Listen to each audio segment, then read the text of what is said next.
Movie के शुरू में हमें एक सिड नाम के लड़के को दिखाया जाता है जो अपनी क्लास फेलो एंजी को लाइक करता है और उसकी अट्रैक्शन लेने के लिए उल्टी सीधी हरकतें करता था। फिर सेड का फ्रेंड उसे कहता है कि उसे एंजी को प्रपोज करना चाहिए। अगले दिन सिड स्केटिंग करता हुआ एंजी और उसकी फ्रेंड के सामने से गुजरता है तो बदकिस्मती से एक बहुत बड़ी डस्टबिन से टकराकर गिर जाता है। ये देखकर वो सब हंसते हैं और एंजी सिड की हेल्प के लिए आती है जो कि सिड चाहता था। एंजी उससे बात करने लगती है और बताती है वो इस सिटी में न्यू आई है और यहाँ की चीजों के बारे में उसे नहीं पता।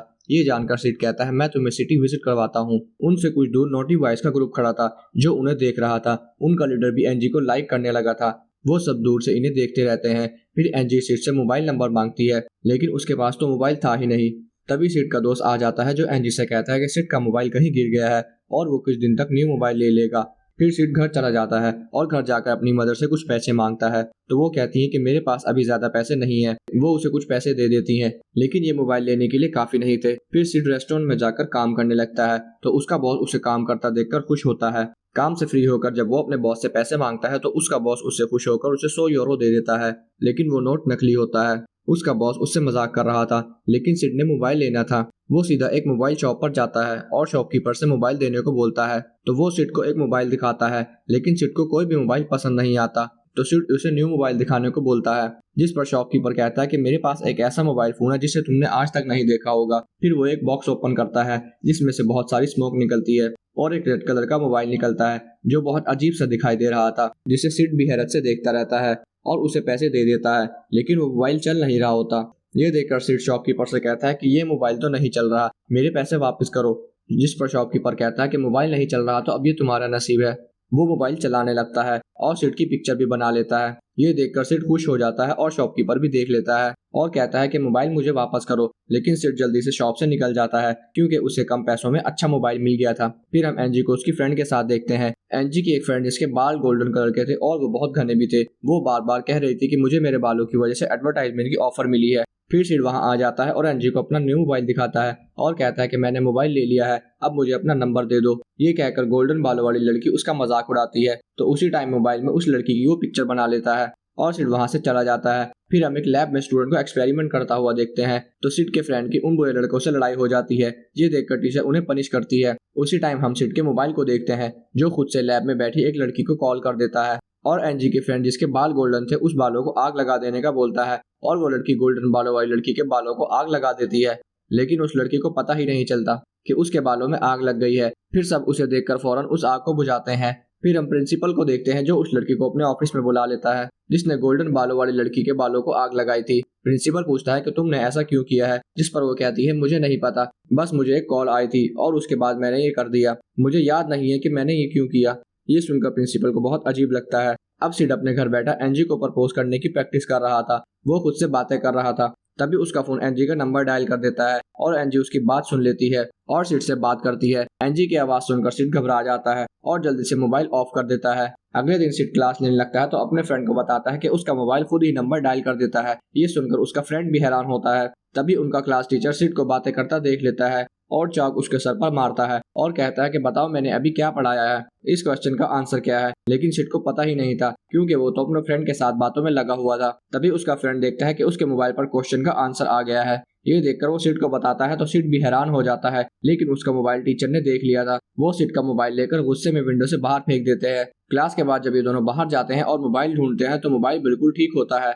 ये देखकर वो दोनों समझ जाते हैं कि ये कोई मैजिकल फोन है। अगले दिन सिड का बर्थडे था। वो सोकर उठता है तो उसका मोबाइल बर्थडे विश करता है। ये देखकर सिड बहुत हैरान हो जाता है क्योंकि उसने अपने बर्थडे का डेट सेव ही नहीं किया था। वो जल्दी से स्कूल जाकर अपने फ्रेंड को बताता है जिस पर उसका फ्रेंड उसे कहता है कि वाकई एक मैजिकल फोन है और कहता है कि अगर ये मोबाइल हमारी लैब में होने वाली लड़ाई का फाइन माफ करवा दे तो मजा आ जाएगा। उसी टाइम सिड का मोबाइल प्रिंसिपल के रिसेप्शनिस्ट को कॉल कर देता है और सिड उससे प्रिंसिपल बन के बात करता है और अपना फाइन माफ करवा लेता है। ये देखकर वो दोनों बहुत खुश हो जाते हैं और उस मोबाइल से बहुत सारे काम करवाने लगते हैं। फिर वो अपने उस टीचर को मजा चखाना चाहते हैं जिसने क्लास में सिड को चौक मारा था। फिर हम उस टीचर को क्लास में देखते हैं, उसके मुंह से बहुत सारे चौक निकल रहे थे और उसका बुरा हाल था। अब सिड और उसका फ्रेंड बाद में बैठे होते हैं तो उसका फ्रेंड सिड से कहता है कि अपना ये मोबाइल कुछ दिनों के लिए मुझे दे दो। सिड ना चाहते हुए भी मोबाइल उसे दे देता है। जैसे ही वो मोबाइल लेकर जाने लगता है तो वो ऑफ हो जाता है और कहता है अपना मोबाइल अपने पास रखो और वो मोबाइल सिड के ग्लास में डालकर चला जाता है। जैसे ही वो मोबाइल को ग्लास से निकालता है तो वो खुद ब खुद ऑन हो जाता है।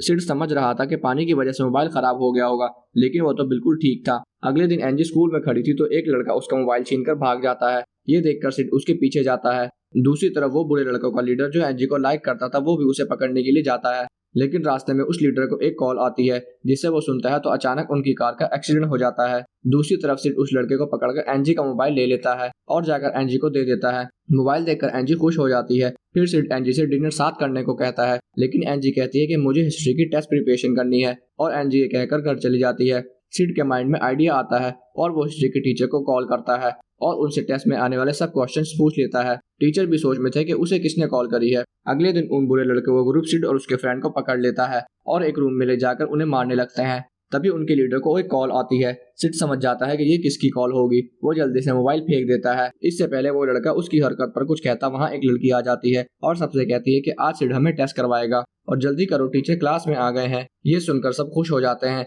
और टेस्ट देने चले जाते हैं। सब बहुत खुश होते हैं क्योंकि सबका टेस्ट बहुत अच्छा हुआ था। फिर ये लोग कैंटीन में जाते हैं तो एंजी सिड को अपने साथ बैठने को कहती है तो सिड एंजी के साथ बैठ जाता है। ये देखकर लीडर को गुस्सा आता है क्योंकि वो चाहता था कि एंजी उसके साथ बैठे। तभी लीडर के मोबाइल पर एक कॉल आती है और वो पूरी कैंटीन में अजीब हरकत करने लगता है। अपनी शर्ट उठाकर डांस करने लगता है जिससे उसका इमेज एंजी की नजरों में डाउन हो जाता है। दूसरी तरफ सिड की मदर को कुछ फ्री के ट्रिप टिकट मिलते हैं और वो ये बात सिड को बताती है कि वो कब से ट्रिप पर जाना चाहती थी। ये सुनकर सिड समझ जाता है कि ये सब उसके मोबाइल की वजह से हो रहा है। ये वाकई में एक मैजिकल फोन है। फिर हम सिड तो चला जाता है लेकिन उसके बॉस को एक कॉल रिसीव होती है जिसे अटेंड करने के बाद वो अजीब सी हरकतें करने लगता है। वो सर पर बेकिंग पाउडर डालकर सर को फ्रायर में डाल देता है और फिर डांस करने लगता है। ये सब करते उसे बहुत से लोग देख लेते हैं जिससे बॉस का इमेज खराब हो जाता है। सिड अगले दिन एंजी को अपने साथ ले जाना चाहता था। इसके लिए वो उन बुरे लड़कों के लीडर के डैड की गाड़ी उठा लेता है और एंजी को अपने साथ उस गाड़ी में बिठाकर मूवी देखने के लिए ले जाता है और वो बुरे लड़के उसे देख लेते हैं। वो उस गाड़ी को देखकर बहुत गुस्सा करते हैं और वो सिड के पीछे आ जाते हैं। सिड और एंजी मूवी देख रहे थे तो सिड उससे बात करने लगता है और कहता है कि मैं तुम्हें बहुत लाइक करता हूँ और फिर वो एंजी को मोबाइल का बताता है तो देखता है कि मोबाइल उसके पास नहीं होता। वो मोबाइल गाड़ी में भूल गया था जिसे वो लेने जाता है तो उन बुरे लड़कों का ग्रुप वहां खड़ा था और वो सिड पर अटैक कर देते हैं और उसको मारने लगते हैं। फिर वो सब गाड़ी लेकर निकल जाते हैं लेकिन वो मोबाइल तो गाड़ी में ही था। फिर सिड एंजी के पास आ जाता है। सिड को जख्मी देखकर एंजी उसका जख्म साफ करती है। दूसरी तरफ हम नॉटी बॉयज को देखते हैं जो गाड़ी लेकर जा रहे थे। सिड के मोबाइल पर कॉल आती है जिसे लड़का अटेंड करता है और उसी टाइम गाड़ी से बाहर रोड पर गिर जाता है, लेकिन उसे एक बड़ा सा ट्रक आकर मार देता है। ये हादसा उसकी जान ले लेता है। फिर हम देखते हैं कि पुलिस सिड और एंजी को अरेस्ट कर लेती है क्योंकि उन बुरे लड़कों ने पुलिस को कंप्लेन की थी कि उनके फ्रेंड की डेथ सिड के मोबाइल की वजह से हुई है, क्योंकि वो समझ गए थे कि जितनी भी गलत हरकतें हो रही हैं सब उसी मोबाइल की वजह से हो रही हैं।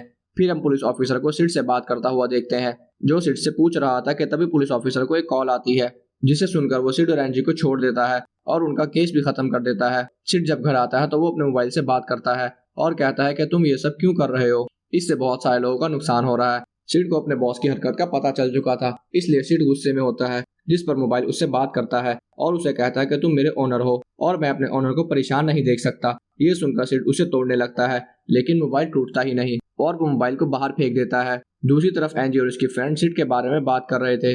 वो कह रहे थे कि सिड न जाने ऐसी हरकतें कैसे कर रहा है, जिस पर एंजी कहती है कि ये सिर्फ और सिर्फ सिड के मोबाइल कर रहा है क्योंकि मैंने खुद सिड के मोबाइल को नंबर डायल करते हुए देखा है। फिर हम सिड को देखते हैं जिसका मोबाइल कुछ वर्कर आकर देते हैं और कहते हैं कि हमें तुम्हारा मोबाइल बाहर पड़ा मिला है और सिड ना चाहते भी मोबाइल ले लेता है और सिड का फ्रेंड आ जाता है जो सिड से कहता है कि हमें इस मोबाइल से बचना होगा नहीं तो ये सबको मरवा देगा। उसी टाइम सिड के मोबाइल पर एक कॉल आती है जिसमें कोई सिड से कहता है कि अब तुम्हारे सब फ्रेंड मारे जाएंगे और एंजी भी नहीं बचेगी।